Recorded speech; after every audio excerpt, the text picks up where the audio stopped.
And the thing to keep in mind about John 1, when you're going to one of our worker training schools, and I'm convinced that our worker training college, Martin Luther College, does about as good a job as any college could do for training us to do pastoral studies. And I'm not one to brag flippantly, but I do think the college does a phenomenal job, at least when I was there, training us in the languages.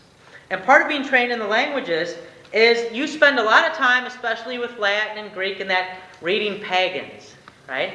Because most of the books out for how to learn, you're reading Julius Caesar or whatever else, you're learning Latin, and you're learning Virgil and Armo, primus, aboris, and you got to memorize it. Well, this has nothing to do with the Bible, why did I do this? So you get all excited when you're doing your Greek, and you get John's Gospel. I had it with Professor Schmidt. And John's Gospel you get first because it's written in simple, straightforward Greek. And you start thinking, man, I'm awesome at this. Then you flip ahead to Hebrews or something, and you go, well, I'm never going to learn this language. But the thing about John is John writes Greek that a child could read. Not necessarily an American child, but, at that time. And yet, there's probably no deeper verses than some of those we find in John. In my opinion, the most gifted genius is not necessarily the one who can grasp lofty or difficult concepts. It's the one who can do what? Explain it to someone else. And John is going to do that.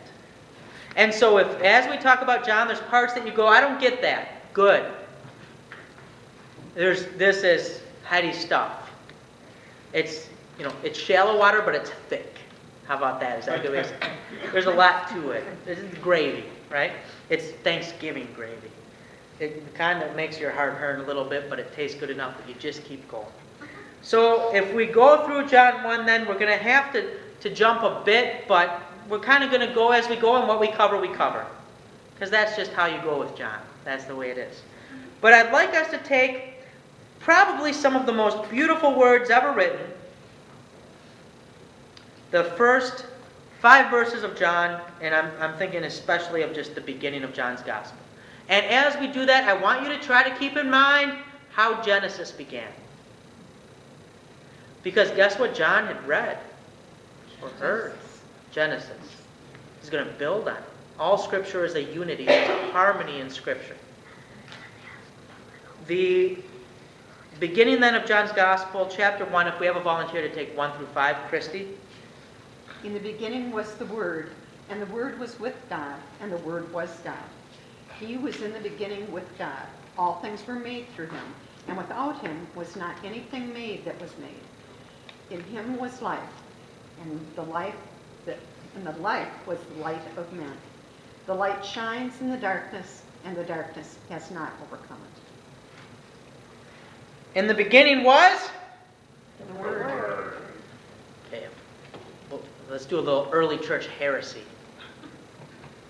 One of my favorite early church saints is St. Athanasius. There's a creed named after him that we say on what Sunday of the church year? Bonus points. Only one Sunday, because it's so long. I heard it. Trinity Sunday. Holy Trinity. And I always say, some of you, if you have trouble standing, you can sit down. It's a long creed. Athanasius didn't actually himself write it, but it was based on his confession. They called him the Black Dwarf. He was just this monkish kind of guy, right? He wasn't especially city refined or anything. He had been a bishop, and he kept getting exiled. Right? Because he was combating this false teaching that basically said this. A guy named Arius said this. He's an Arian. Jehovah's Witness before Jehovah's Witness was cool. I still don't think Michael Jackson, right? The Williams sisters, I'm not going to tell you. What 2 Tigers from the World Series '84 team were Jehovah's Witnesses? If you ever paid attention, they weren't standing out for the national anthem. One of them was one of my favorite Tigers. Lou Whitaker. Sweet Lou Whitaker and Chet Lemon. Chet Lemon, center fielder. He had that old glove he played with his whole life. Oh, I thought that was the coolest thing. Loved Chet Lemon. Man, he could run. Right? But they were Jehovah's Witnesses. And they were pretty cool. But I wish they weren't Jehovah's Witnesses. But Arius said this, and some of you might hear this and go, what's wrong with that? Speaking about Jesus, about Christ, the Son of God. So, not Jesus, the human person, but Jesus as God. So his divinity, not his humanity. Confusing yet? He said this, Maggie. There was a time when he was not. Now, was there a time when the human being Jesus was not? Yes. Yeah. Yes. But was there a time when the second person of the Trinity was not? No. Now, answer me this then. How can he be begotten if there was a time when he was not? The early church's answer was, Scripture says he is eternal. And so what do we say in the creed? Blank begotten of the Father. Eternally begotten of the Father. So that he's not a creature, because Scripture teaches he is the Creator. All things that were made through him. So when you get and they will quote from you from the Bible, and their translation of this passage, and the Word was a God. Not a God like Jehovah. Now, it's been a long time since I've looked at the New World Translation, but it's something along those lines. That makes clear he wasn't specifically God himself, Jehovah himself. And now, if you've gone to seminary, a fun game to play is it's always one experienced and one newbie Jehovah's Witness, almost always. You got to find the newbie. And you say, oh, that's an interesting thought. Let me go get my Greek New Testament. And they say, but I can't read Greek. And then you get to say, I can. And then you get to talk about it, and usually once it gets to the point where the newbie starts getting a little concerned, they say what? Sorry, I have to go now. And you pray for him. You pray for him. But what a horrible thing to say about our Jesus, that he is not God. True God. Because he says, I and the Father are one. We can fall into this in our own thinking. When we think God, and what always comes to mind? The Father, and then there's Jesus. And sometimes we'll kid the catechism kids, and I'll talk about God and Jesus, and I'll say it in such a way that I want them to say, Pastor, that's not. I'll play it out. I want that, right? Sometimes you play the heretic to see if they can sniff you out. But so this was a big deal in the early church. But here John makes clear, and the beginning was the Word, and the Greek word there is logos. The Bible program Church helped me buy a while back was called logos. Logos means word, but it can also mean reason or rational thought. The Greek philosophers would talk about logos. That which was behind every reasonable or rational thought was the logos. It was the divinity or the eternal thing that upheld all truth. Because they believed there was such a thing as truth. They didn't believe that something can be true for you and true for me. So they were at least rigorous in their thought. Most of them were. Some of them, their philosophy was basically, life stinks, live it up, party hard. But I mean, consistently in their philosophy. And so, John is saying, that one that's behind all truth, that upholds all things that are good and eternal, his name is Jesus. He was the Word. And what do words do? What do we use them for? Communicate. That Jesus is the Word means he communicates God. If you want to know who God is, you look to Jesus. Pastor, I think it's easy for us to fall into that. Because if you say, who was Jesus? Our answer would be, he was the Son of God. Hopefully, Well, yeah. but what I'm saying is, okay, if he's the Son of God, then you're looking at the Father, the next generation Yeah. down, the Son. And so sometimes I think in answering, yes, he was the Son of God, it's hard to go back and say, but they all are one. Right. I'm going to cut out for a second here. We're going to play my fun game.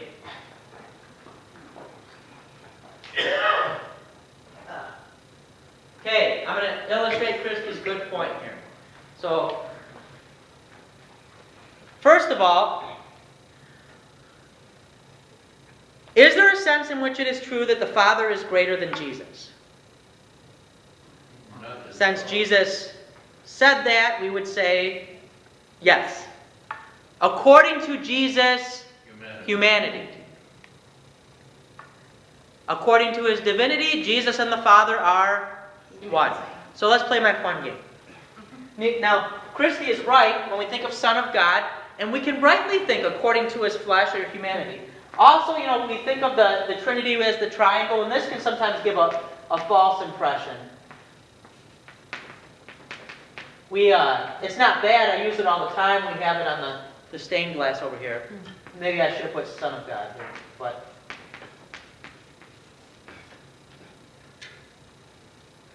I love this game. Some of you know it. Now, when I say who is this, I don't mean literally. I don't think this medal here is Jesus. Okay. But let's just play along. So, who is this? Jesus. Good job. Did Jesus die? Yes. Okay. Can God die? No. Was Jesus God? Yes. Did he die? Yes. Can God die? No. So, Bonnie, I heard say it. He died according to his... But even as he died, he still was God. And so we have our hymnal, which I love. I'm not picking on it. Right? That has a hymn that says... I can't remember what it says in English now. This God's Son is dead. Oh, sorrow dread, God's Son is dead. The German says, "Oh, große Not, Gott selbst ist tot." Some of you who know German might know. God himself is dead. Yeah. Oh, great need or sorrow, God himself is dead. Now, was that hymnist a heretic? No. God can die insofar as Jesus died. But can God die? No. And so that's why it's important, I'm going to talk while I walk over here, is that we talk about Jesus, and sometimes we talk about him as his humanity, according to his humanity, and according to his divinity. Yet at the same time, we never talk about him as if there were two Jesuses. There was another heretic named Nestorius. Only the successful heretics have names that stuck. So, successful at being a heretic. I'm not saying they didn't think they were heretics. Nestorius taught that Christ had a human nature and a divine nature that was like two boards glued together. What's the problem with that? If you work hard enough, you're going to pull them apart. Well, so some reacted to him and said, well, his divinity swallowed up his humanity, so he's one person. The problem with that is if your divinity swallows up your humanity, you're not really what anymore? Human. And so what we simply say is he was God and man in one person. And then we don't try to go much further than that. Because it wouldn't be a mystery if we could wrap our heads around it. And if you had a God who fit in your head, what would you have? A very Pretty small God. Which you probably don't want if you were stuck on an ark. Or if you're on your deathbed.